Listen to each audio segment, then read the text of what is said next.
Hindi niya dinadaan sa lakas ng ingay. Sapat ka na narinig ng mission eh. Meron ba? Bakit? May panahon na tayo kakampat ng malakas kapag walang nagre-reklamo. Amen. May naiingayan na alalahanin natin ang pinakamahalaga sa lahat. Na tayo po ay maging pagpapala sa lugar nito. Amen po ba? Ang po ninyo, madalas niya ako sabihan at pakihinaan ang inyong system.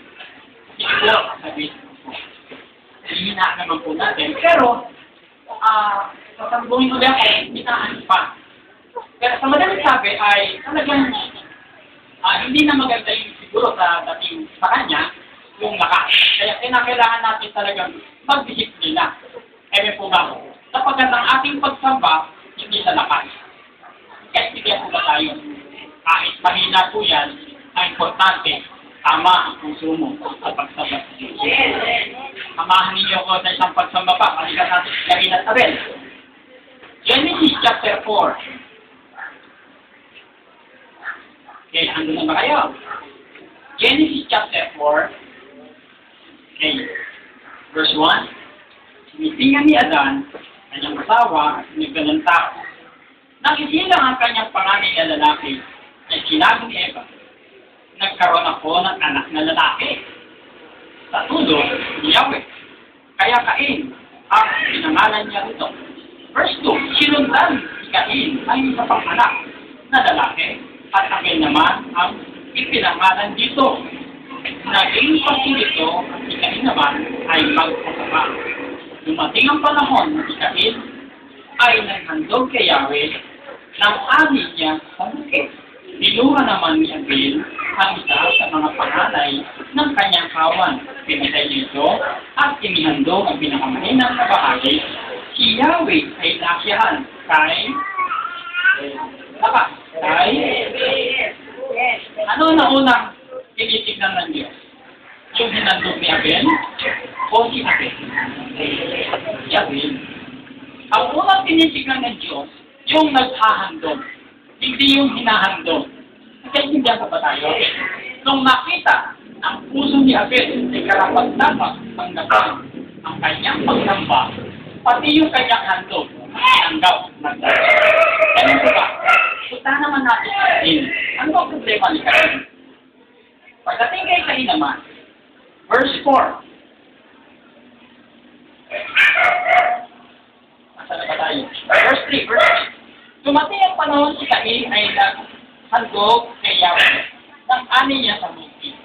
Kinuha naman ni Abel ang sa mga panganay ng kanyang kawan. Pinatay ito at hinandog ang pinakamahinang na bahagi. Si Yahweh ay nasiyahan kay Abel at sa kanyang handog. Ngunit hindi niya pinalugdan si Cain at ang handog nito.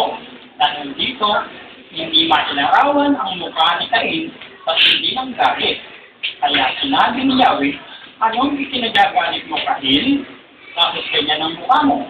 Kung mabuti ang ginawa mo, dapat kang magkaya. Kung masama naman, ang kasalanan ay tulad ng mabangis na kayo na laging nag-aabang upang lupitin ka at pagmarihan. Kailangan kapag tagumpayan mo ito. Hindi ko pa kaya? Alam mo yung kasalanan, malalakman yan. Pag ang isang tao ibigin, yung kasalanan, laging nagpapalita. Kaya, hindi tinanggap ang handog ni Cain, dahil si Cain, hindi ka tanggap. Ano kaya ang dahilan at hindi tinanggap? Hindi Cain. Tuloy natin yung pagbasa.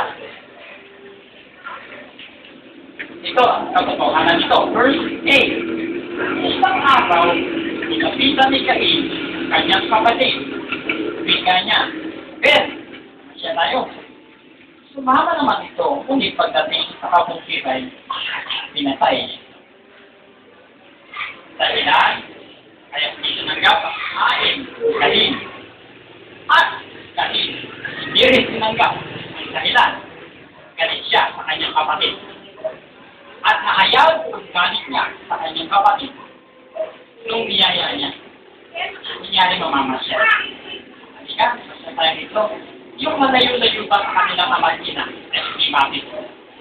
Pagdating sa kabutikan, pinatay niya. Yun ang unang pangit. Amen. Kaya sabi ng ating Panginoon, binalikan niya.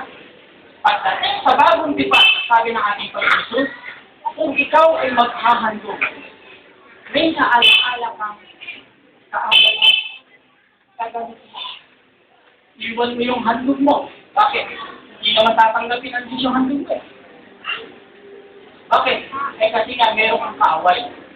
Pagtahan mo yung kaaway mo, makipagkasundo ka, pagkatapos makipagkasundo, bumalik ka, upang ituloy ang iyong gusto. Kaya po ba? Ayaw mo, Lord, ang ating handog ay madamay sa ating. Hinahanap kasi ng ating Panginoon yung pusong paninig na naghahanap. Pusong nagmamahal. Marunong patawad. Sumababa.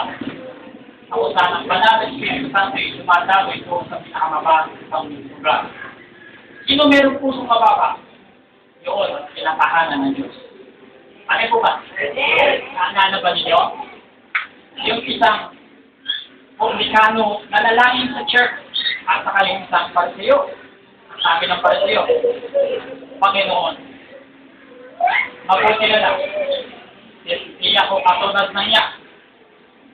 Palagi akong nagbibigay ng aking apo. Dapat ako magayon, no? Etc. Yung isa naman, nananalangin sila sumasamba sa kabila. Sinusuntok naman yung tigtig. Ang sabi, Panginoon Diyos, kakabagal niyo po ako, isang pakasanan. Hindi makatingin, nakayuko na. Pero yung parseo, nakasayad pa. No? At may tingturo ng iba. Sino ang kinalugan ng umuwi? Kinalugan ng Diyos, yung publikano. Ang dahilan,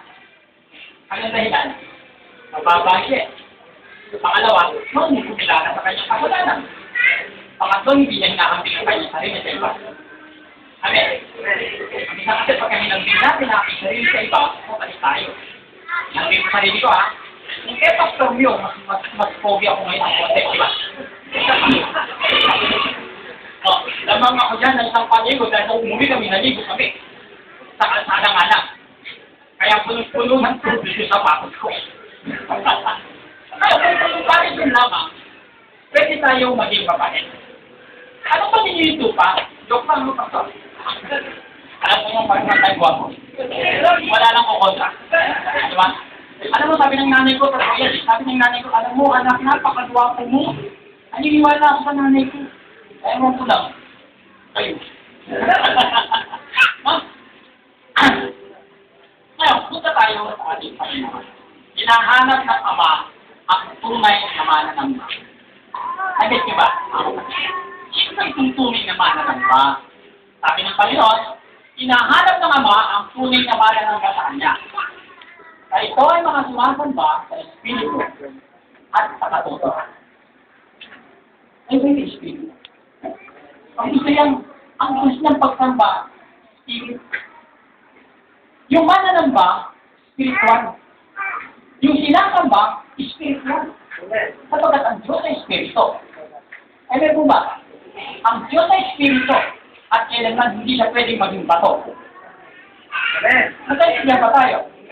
Hinahanap ng Ama ang mga mananamba sa Espiritu. Sino pa naman kung itong mga mananamba ito na mayroong buhay na Espiritu? Makinig kayong mabuti. Maaaring ito, pag ninampatan mo yung pakinggan ito, maaaring ma-misinterpret ka, ma-mislead ka. Makinig ka. Yung tunay na mananamba, buhay ang Espiritu. Bakit? Ephesians chapter 2 verse 1. Dati kayong mga patay dahil sa inyong pagsuway. Alam mo, lahat naman tayo ito masuway ng araw. Amen? Kailangan na ako. Ang Bible doon, pagpapang ko lang sa pariwan na yan, Di ba? Ngayon, dahil nga ako'y patay, dahil nga sa pagsuway, ang sinusunod ko noon ay laman. Ano ba yung naman? Ano ba hilig na naman? Pag-inom, pag-inigarilyo, pag-drugs. Diba?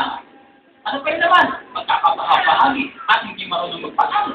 Ganun ang naman. Ngayon, nung binago na ako ng Diyos, pinatawan, yung aking espiritong patay, nabuhay, na born again, na hindi lang ulit. Hindi lang nasa physical, hindi lang pa ako sa spiritual.